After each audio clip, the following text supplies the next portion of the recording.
बहुत समय पहले की बात है। एक छोटे से गांव में एक किसान रहता था जिसका नाम था रघु। रघु बहुत ईमानदार और मेहनती था। हर दिन वह अपने खेतों में काम करता, हल चलाता, बीज बोता और पौधों को पानी देता। एक दिन जब वह खेत में काम कर रहा था, तभी उसने देखा कि एक छोटी सी चिड़िया घायल होकर जमीन पर गिरी हुई है। उसके पंख से खून निकल रहा था।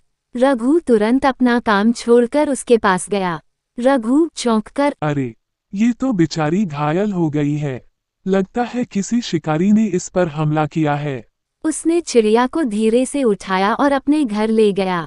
वहां उसने चिड़िया के पंख की मरहम पट्टी की और कुछ चावल के दाने खिलाए। चिड़िया बहुत डरी हुई थी, लेकिन रघु की देखभाल से धीरे धीरे ठीक हो गई। कुछ ही दिनों में वह उड़ने लायक हो गई, लेकिन अब वो वापस जंगल नहीं गई। वह किसान के साथ ही खेतों में रहने लगी। अब रघु जब खेत में काम करता, तो चिड़िया भी उसके कंधे पर बैठकर चहचहाती रहती। रघु हंसते हुए, अब तो मेरा अकेलापन भी दूर हो गया। तू तो मेरी सबसे अच्छी दोस्त बन गई है।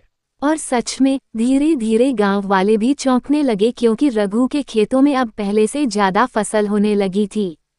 एक दिन गांव का मुखिया रघु के पास आया। मुखिया, रघु, तुम्हारे खेत की फसल तो कमाल की हो रही है। कोई खास तरीका अपनाया है क्या? रघु मुस्कुराते हुए, सिर्फ मेहनत और मेरे साथ मेरी प्यारी दोस्त ये चिड़िया। असल में चिड़िया रोज सुबह खेत में जाकर छोटे छोटे कीड़े और कीट खा जाती थी, जिससे फसलें सुरक्षित रहती थीं। किसान की मेहनत और चिड़िया की मदद से खेत लहलहाने लगे थे। एक दिन गांव में सूखा पड़ गया। कई लोगों की फसलें सूख गईं, लेकिन रघु के खेत में अब भी हरियाली थी। गांव वालों ने आकर उससे मदद मांगी।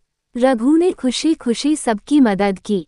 रघु, जिसे अकेले पाया था, उसी चिड़िया ने मुझे ये सिखाया कि छोटा या बड़ा कोई नहीं होता, बस नीयत साफ होनी चाहिए।